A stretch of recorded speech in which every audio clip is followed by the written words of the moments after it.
Vamos a tener una sesión de preguntas y respuestas. Con todo lo que hemos hablado, estoy seguro que tienen más preguntas ahora, ¿verdad? Y pues vamos a aprovechar este tiempo hermoso que el pastor aquí, Alá, nos ha concedido para poder tenerlo. Hola, pastor. Hola, hola. Párense, por favor, cuando hagan la pregunta. Hola, pastor. Más que pregunta, yo tengo un comentario. No sé si ha escuchado acerca de Jordan B. Peterson. Es un psicólogo canadiense. Jonathan Pearson.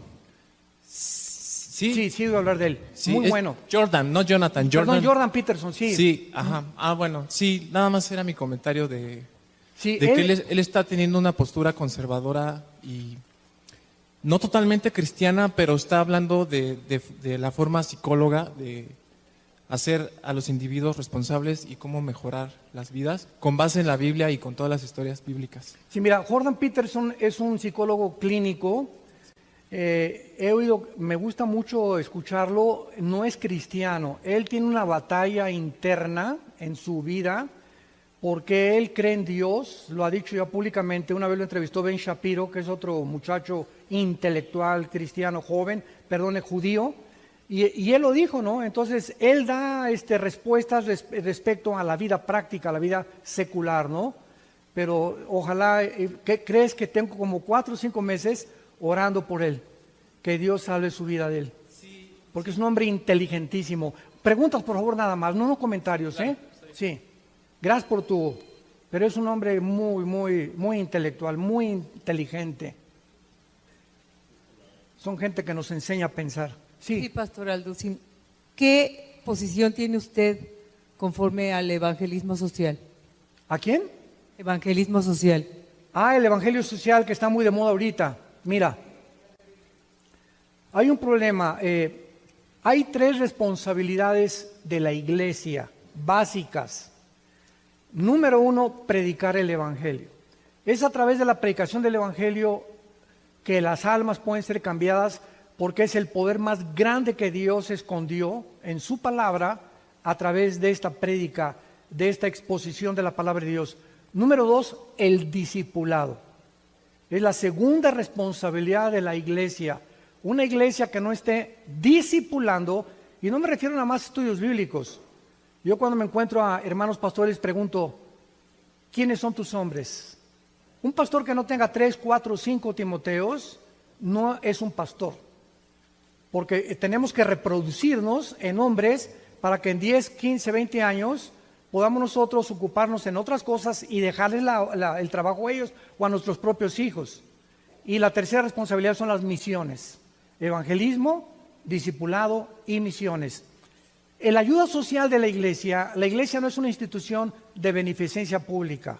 Si alguien llega a la iglesia, hermano, me da trabajo, ¿verdad? No somos, la iglesia no representa eso. Entonces nos equivocamos. Y cuando la iglesia comienza a involucrarse más en la obra social, en orfanatorios y en asilos y ayudar a los pobres, ya perdimos el camino. Y por eso han tratado en Sudamérica los líderes comunistas de usar a Jesucristo, diciendo que fue el primer comunista, sin saber ni siquiera lo que están diciendo, ¿verdad? Por acá. Acuérdense que es por secciones, nos toca esta sección. Doctor, buenas noches. Se han levantado muchas iglesias cristianas y quisiera saber, de su punto de vista, de las doctrinas cristianas, ¿cuál es la que tiene la sana doctrina? ¿De las denominaciones cristianas. ¿Cuál es la que tiene la sana doctrina? Sí.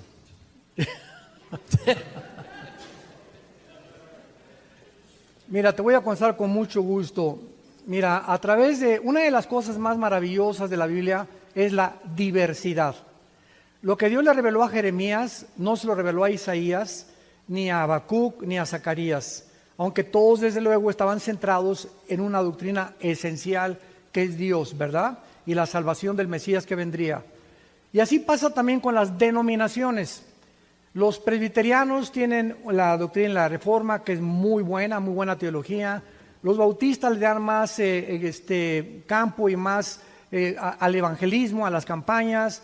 Los pentecostales comenzaron a predicar a principios del siglo XX, dándole más énfasis a cosas del Espíritu Santo.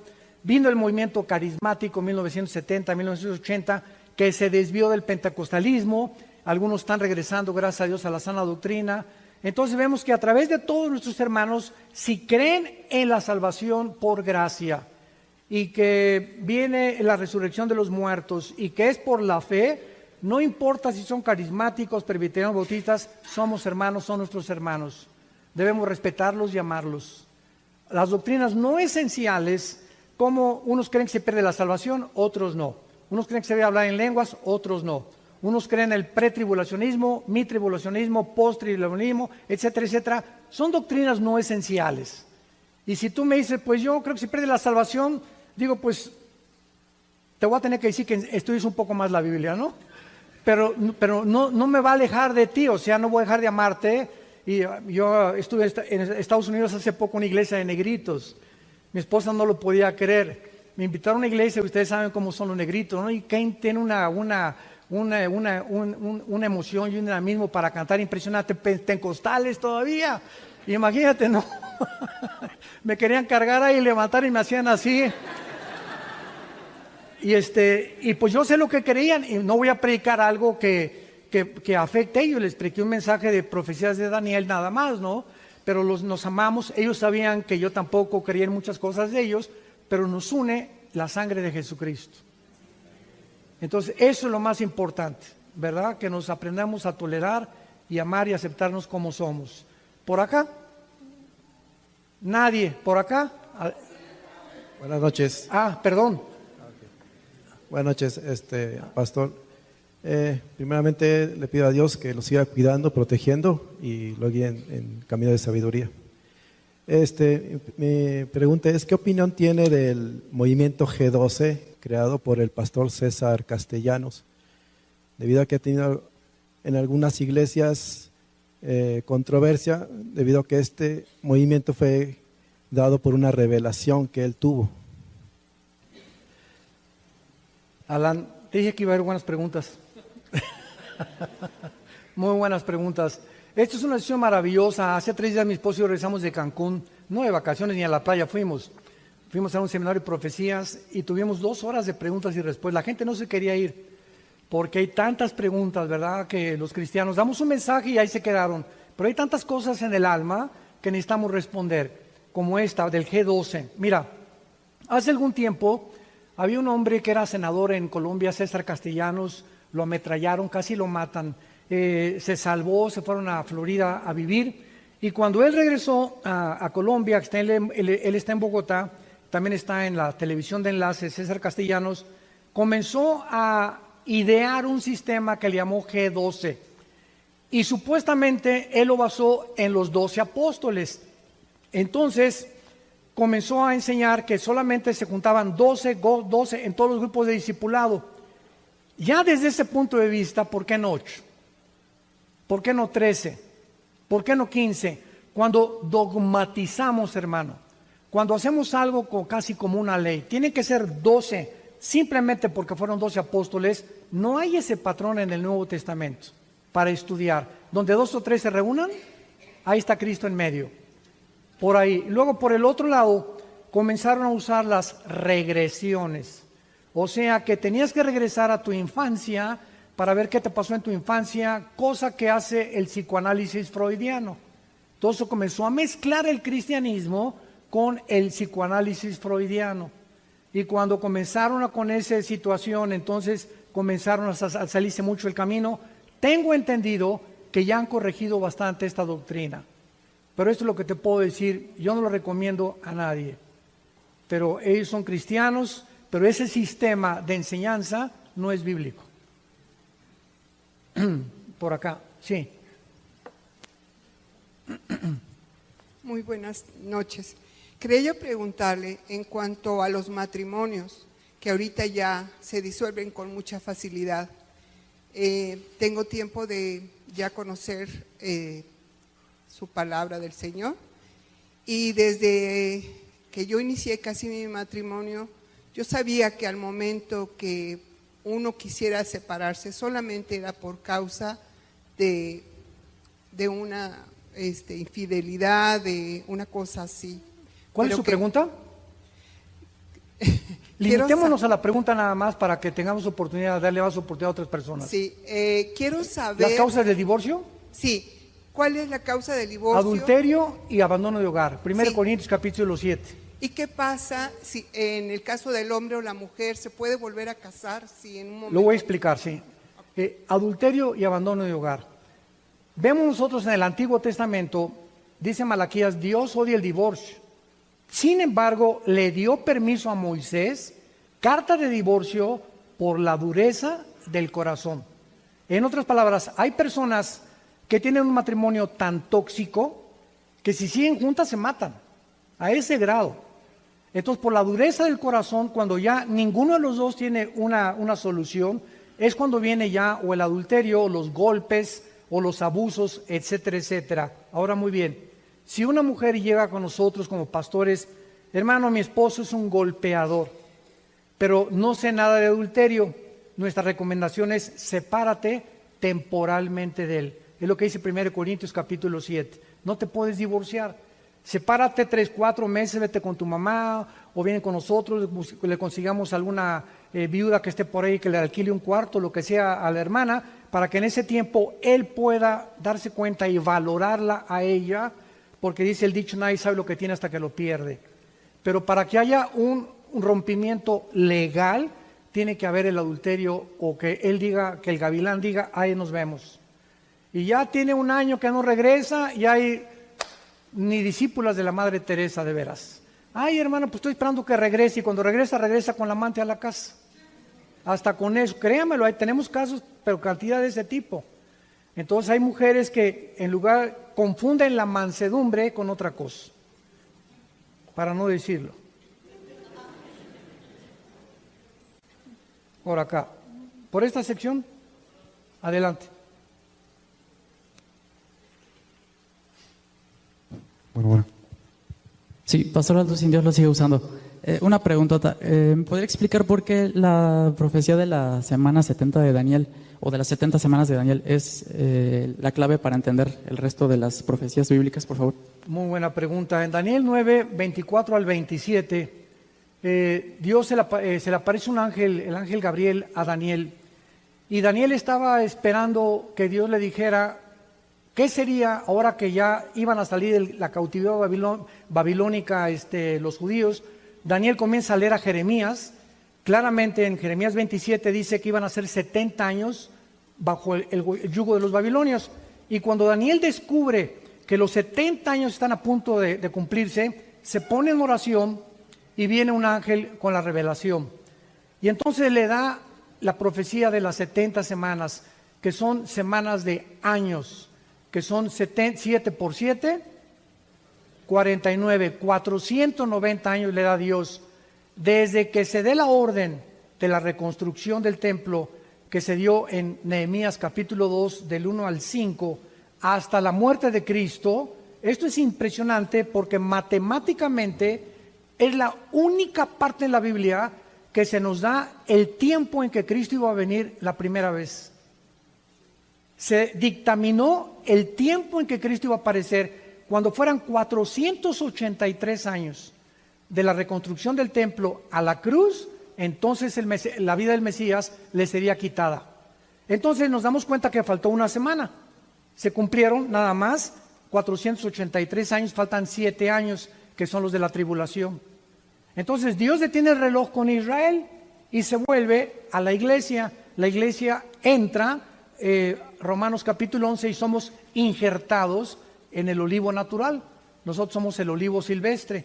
Entonces Dios tiene que terminar con Israel porque le faltan 7 años a Israel para que Dios termine con ellos. Entonces la iglesia no puede estar aquí porque para que Dios trate con Israel, la iglesia tiene que ser sacada. Y por eso va a sellar a 144,000 judíos de cada tribu. Y va a levantarse 2 testigos, judíos también, que van a ser los últimos testigos de la época de la tribulación. Y esta es la razón por la cual es imposible que la iglesia atraviese la tribulación, porque es un periodo de juicio que corresponde a Yom Kippur, a la fiesta de la expiación de septiembre y octubre, que también le falta cumplir a la nación de Israel. Sí. Bueno. ¿Qué tal? Buenas noches, pastor. Soy Luis Nieto. Mi pregunta es la siguiente. Bueno, se ve un panorama mundial que acaba de plantear usted, muy interesante, en donde vemos la llegada del anticristo y la llegada nuevamente de nuestro Señor Jesucristo. Pero como iglesia he tenido la oportunidad de trabajar con un grupo grande de pastores. La iglesia ahorita está en una posición en la que no sé cuál es su punto de vista. Hay mucha separación, muchas ideologías, cuesta mucho trabajo que la iglesia se ponga de acuerdo para alcanzar el mundo de una forma, alcanzar a los perdidos de otra forma. Hay mucho activismo, las iglesias están llenas de actividades, el mundo afuera está perdiéndose y la iglesia está muy separada. ¿Cuál es su opinión sobre esto? Estamos en lo que se profetizó como la apostasía. No nos sorprendamos de la barbaridad de herejías que se están introduciendo en la iglesia, de falsas doctrinas. Ahora que fui a Cancún me dijeron que ya no hay apóstoles, hay querubines. Increíble, o sea, yo creí que era un chiste. No, hermano, ahora son querubines, ya no son apóstoles. O sea, hay una barbaridad de titulitis y de cosas que están pasando y mucha gente se está desanimando por eso, pero al contrario, Jesús nos los dijo, he aquí se los digo con anticipación para que cuando suceda se acuerden que yo se los dije antes. O sea, tenían que pasar estas cosas y cuando vemos que se están cumpliendo las profecías y que la iglesia ha entrado en esta espiral de casi autodestrucción, nos damos cuenta que nos encontramos más cerca que nunca del arrebatamiento de la iglesia. Entonces, todo esto tiene que suceder, hermano, porque los corazones tienen que ser probados. Jeremías 1 Corintios 11 dice la Biblia, es necesario que haya divisiones para que se prueben los corazones. Y a través de todo esto se está limpiando la iglesia y están cayendo cantidad de pastores, cantidad de personas, entre comillas, que se decían cristianas. Y un cristiano nacido de nuevo nunca se rinde, ni se da por vencido, porque Dios no nos ha dado espíritu de cobardía, sino de poder y amor propio. Regresamos aquí a esta, Bueno, sí, mi pregunta en concreto es, en toda esta situación de geopolítica, México, nuestro país, ¿qué función o qué visión tiene en el mundo, en esto de la cuestión geopolítica? Ni México ni Querétaro aparecen en la Biblia. Muy buena pregunta. Mira, bíblicamente las únicas naciones que van a sobrevivir en la segunda venida cuando Cristo venga, porque cuando Cristo venga va a sobrevivir una tercera parte del mundo, de la población del mundo, de acuerdo al libro de Zacarías. Estamos hablando que somos ahorita 7.500 millones de personas aproximadamente. Estamos hablando que va a desaparecer todo el continente americano, desde Alaska hasta la Patagonia. Desde Alaska a la Patagonia hay como 1.100 millones de personas. O sea, desaparecería todo el continente americano, parte del continente africano y parte del Asia Menor. Porque solamente van a sobrevivir Europa y algunas naciones del Medio Oriente cuando venga Jesucristo, en la guerra del Armagedón y la China también. Entonces México ni aparece, ¿verdad? Así es. Ni Xochimilco aparece. ¿Por acá? ¿Nadie por acá? A ver. ¿Qué consecuencias hay de la violación del pacto eterno? El pacto, el de Isaías 24. ¿Qué consecuencias son para nuestra actualidad? Fíjate, mencionó el hermano cuál es el pacto sempiterno, cuáles son las consecuencias.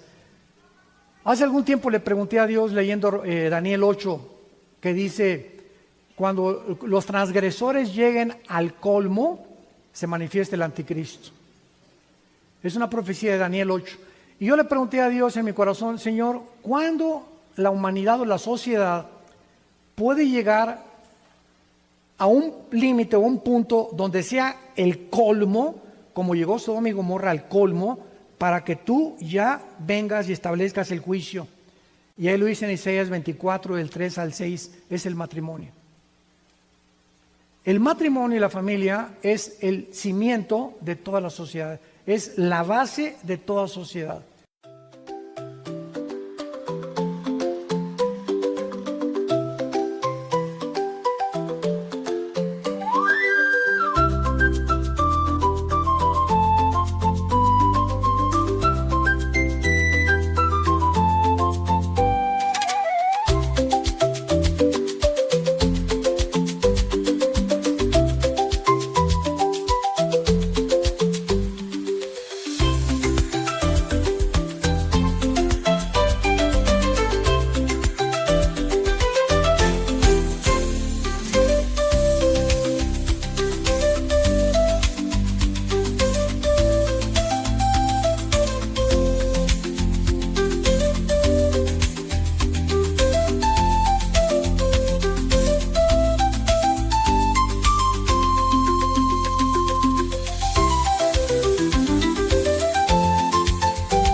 Y cuando llegamos al grado, siempre ha habido divorcios, transgénero, homosexuales, lo que tú quieras, pero nunca se había institucionalizado el matrimonio gay y peor, darles adopción. Un niño necesita un papá y una mamá. Lo que el papá le da al niño no se lo puede dar la mamá, ni la mamá al papá. Por eso la mujer y el hombre somos tan diferentes. Y todos necesitamos crecer con estos dos tipos. El muchacho necesita un perfil masculino y necesitamos a la mamá también que nos dé su cariño, su bondad y como son las mujeres. Entonces cuando llegamos a este punto donde ya hasta a los niños se les están dando adopción, es cuando nos damos cuenta que ya no somos humanos. Ya estamos en el punto de la deshumanización. El pacto sempiterno, dice Malaquías 3, es el pacto del matrimonio. Y es donde nos encontramos actualmente. Allá atrás. Quería preguntarle que me sacara de una duda sobre lo de...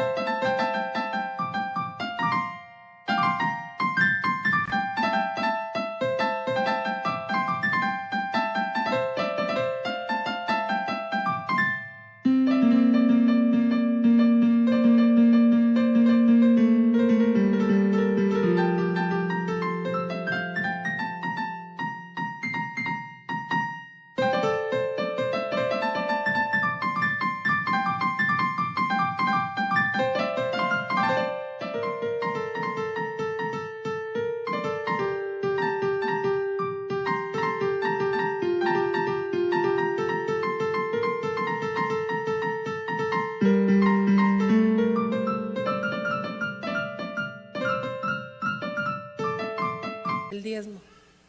¿Sobre quién? Sobre el diezmo. Ah, el diezmo. Ajá. Lo que pasa es que cada que se da una clase en la iglesia tenemos que estar pactando. O sea, Eso no es bíblico.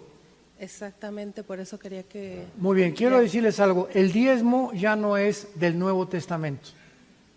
Esto es muy importante saber, porque el diezmo era obligatorio en Israel. Indefectiblemente diezmarás. Hemos salido de la ley y estamos en la ley de la libertad en Cristo. Desde el libro de los Hechos hasta el Apocalipsis, jamás se vuelve a mencionar el diezmo. El último que lo mencionó fue Jesús en los evangelios que se encuentran bajo la ley.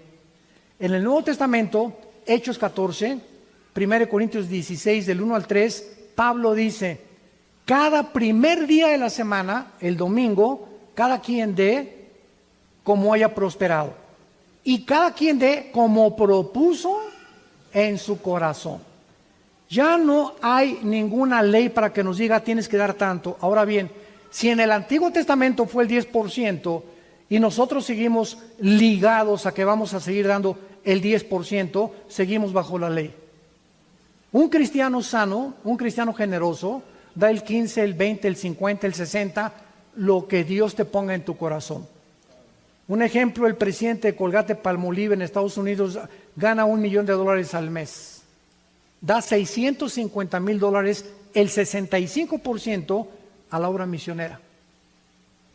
Entonces ya es una forma en la que manifestamos la salud espiritual que tenemos. Los que siguen dando el 10%, Dios sabe que esas personas nunca van a prosperar. Y hay muchos cristianos que quieren que Dios los prospere, pero son de Monterrey. No todos, ¿verdad? Sí hay de Monterrey, perdón, ¿verdad? Pero sí, adelante. Ah, allá bueno, arriba, hombre. Bueno. Perdón. Hola, doctor. Mi pregunta es la siguiente. ¿De dónde vendrá el anticristo, el falso profeta, y dónde será la Babilonia física? ¿Algo más? Aquí me vas a tener hasta las 12 de la noche, hermano. Mira, rápidamente, lo del anticristo, muy buenas preguntas las tres, rápidamente. Durante mucho tiempo se creyó, todavía hasta 1995, casi al terminar el año 2000, la mayor parte de los teólogos en la escatología creían que el anticristo era judío porque en Génesis 49, cuando Jacob bendice a las 12 tribus, bendice a Adán y le dice que Adán sería como una serpiente junto al camino. Y luego en Daniel 11, 35 al 36 dice que el anticristo no hará caso del amor de sus padres, que es Abraham, Isaac y Jacob, y se acuñó una idea de que tenía que ser judío. Muy bien, pero ha venido un resurgimiento y mientras más nos acercamos al final, más luz vamos a tener. Vamos a conocer más claramente que muchas cosas no estaban como creíamos que estaban. Dios está acomodando muchas cosas en la Biblia. Y se ha descubierto que al anticristo se le menciona 12 veces.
El asirio, Isaías capítulo 10, Isaías 31, Isaías 33, Miqueas capítulo 4. En otras palabras, ¿cómo podemos compensar dos doctrinas en la Biblia? Una dice que es judío, otra que es el asirio. Muy fácil. Cuando Israel, las 10 tribus fueron sacadas por los asirios 700 años antes de Cristo, o sea, hace 2700 años, las 10 tribus se dispersaron por el mundo entero. Y ahorita no lo sabemos, pero hay judíos mexicanos, judíos guatemaltecos, judíos italianos, judíos africanos, judíos etíopes. Los judíos están mezclados con el mundo entero. Entonces lo más lógico es que el anticristo va a ser de Asiria y judío también. Yo el otro día comencé a ver en Netflix series, ¿verdad?, que puedo recomendar y que no todo lo que se ve ahorita en la televisión, se llama El Espía, que es la vida de Eddie Cohen, el espía más grande que Israel ha tenido, que lo mandaron a Siria y estuvo como 8 años como el hombre más rico, lo mandaron a Siria para poder infiltrarlo en el gobierno de Siria y finalmente lo mataron. Pero él era egipcio judío. Entonces hay egipcios judíos, hay griegos judíos, hay africanos judíos. Entonces por eso va a ser asirio y va a ser judío el anticristo. Pero va a surgir de la zona de la Mesopotamia, entre Irak y entre Siria. No va a surgir de Europa. Europa va a unirse con el Medio Oriente y él va a hacer esta confederación de 10 naciones. El falso profeta va a salir del Vaticano. Te lo digo al tan tan. Y hace 4 días, escuchen esto, hace 4 días, con el respeto que se merece mucha gente, el Papa Francisco hace 4 días, véanlo en internet, acaba de mandar un comunicado mundial. Se lo venía ahorita compartiendo a José Luis, el que me hizo el favor de traerme del hotel para acá. Dijo el Papa Francisco: convoco a un pacto secular y religioso para que se unan al Vaticano. O sea, la ramera está despertando de Apocalipsis 17, porque lo que va a hacer el falso profeta va a ser unir las religiones, que se llama el ecumenismo. Y muchos pastores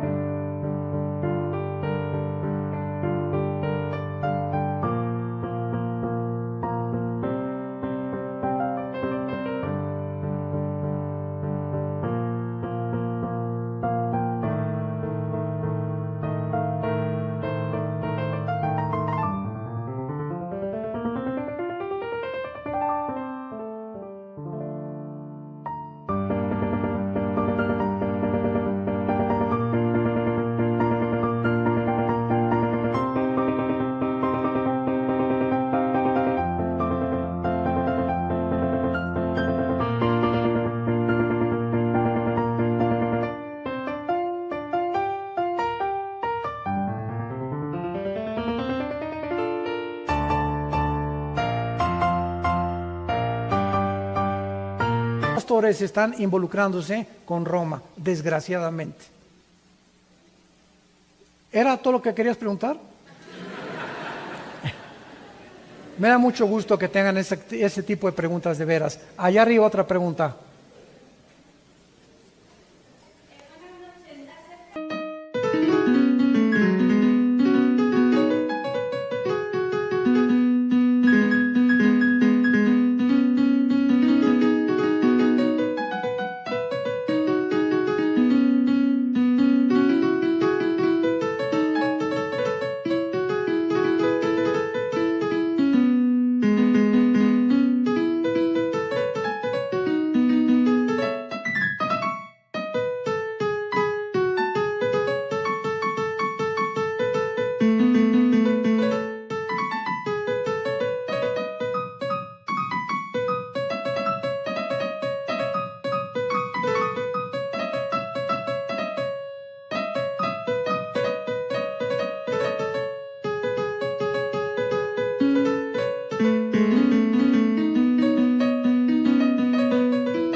No, arriba, perdón, porque le estamos dando oportunidad a los de arriba. Ahorita vamos con usted. Sí, yo quería preguntar precisamente algo parecido acerca del ecumenismo.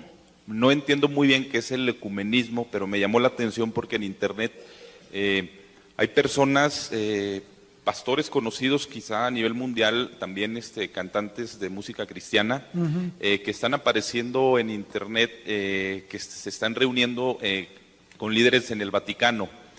Eso es el ecumenismo. Pero la Biblia, ¿qué nos dice acerca en qué puedo yo entender, por ejemplo? En Apocalipsis 17, la gran ramera, que ha embriagado con su vino a todas las naciones. Y esa gran ramera es una mujer que se personifica montada sobre una bestia, que es el anticristo.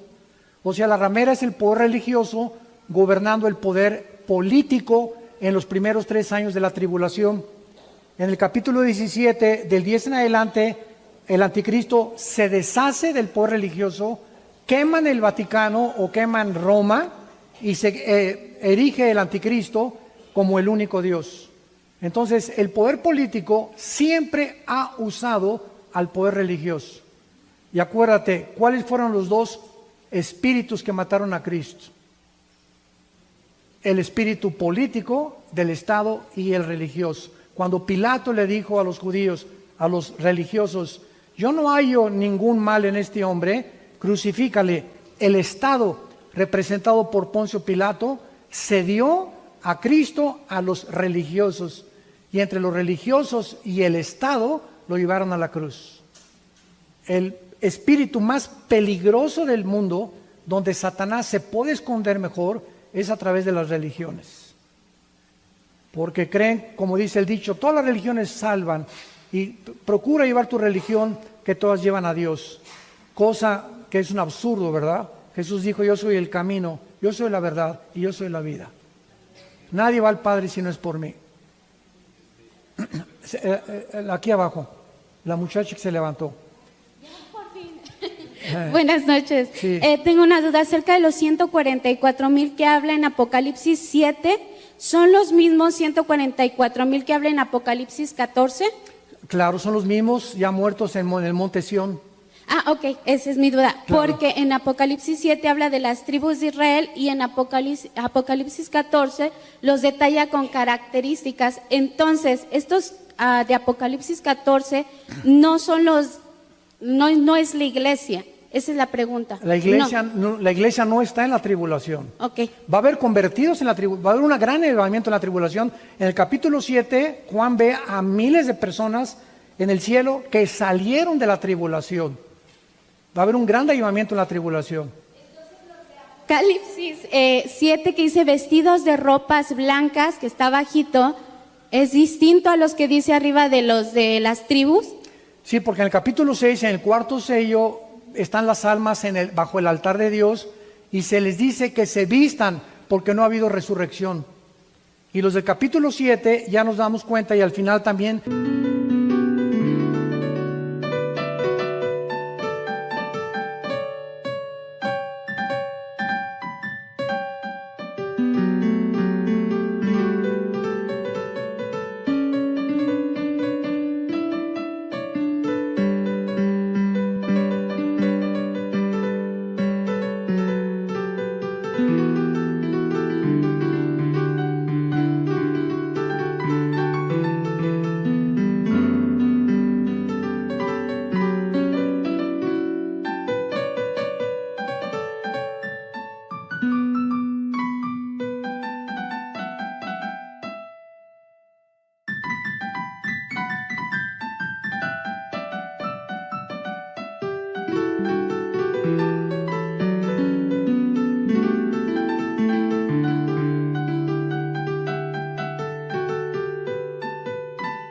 que ya están vestidos claramente porque ya resucitaron con el arrebatamiento de la iglesia. O sea, el primer arrebatamiento, la primera resurrección es en el arrebatamiento de la iglesia. Es la primera resurrección. Sí, por nada. Regresamos por acá con... A ver, adelante. Sí.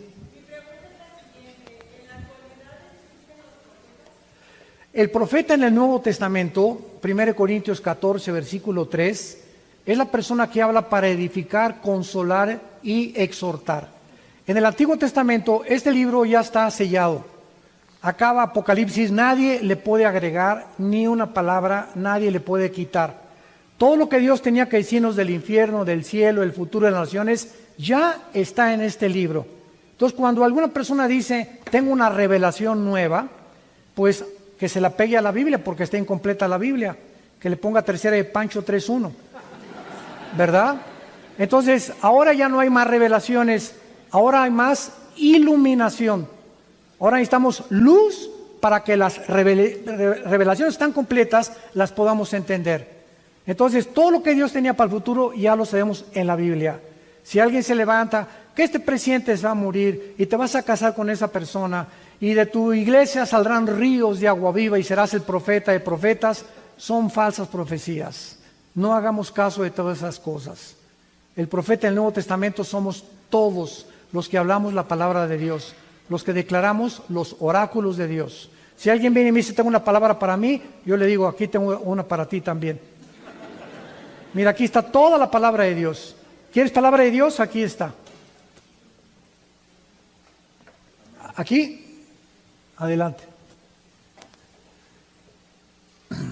Buenas noches, pastor. Pues tengo poco tiempo de convertido y bueno, que me convertí al cristianismo, de acercarme a la Biblia. Y yo, es pregunta, no sé si afirmación, no sé si esté bien formulada mi pregunta, pero yo, más o menos, la pregunta es esta: ¿está bien escuchar? Porque yo a veces me he sentido muy bien al escuchar a personas que dan una prédica o algo, pero solamente basados en un versículo, y a veces no. A mí me gustan mucho sus prédicas y estoy en ITI ahorita, me gusta mucho para ver el trasfondo del versículo de la Biblia, pues saber bien de qué están hablando completamente. Y mi pregunta es la siguiente: ¿está bien también escuchar personas que se basen tal vez nada más en un versículo y de ahí den una prédica entera sin explicar bien el trasfondo y cómo fue que se está diciendo eso en la Biblia? Pues no, nada más. En la viña del Señor hay de tamarindo, fresa, durazno, chabacano, hay de todo tipo de predicadores, de pastores, ¿verdad? Hay una gran variedad de formas de exponer la palabra de Dios. A mí particularmente me ha gustado la predicación expositiva, es por libros, versículo por versículo, que es la forma que más se alimenta a la gente. Y hay personas que toman Juan 3:16 y te dan un mensaje de 1 hora de Juan 3:16. Entonces, mientras esté basado lo que están diciendo en la Biblia, no hay ningún problema. Pero se alimenta más cuando se usa más la palabra de Dios, desde luego. Claro que sí, sí.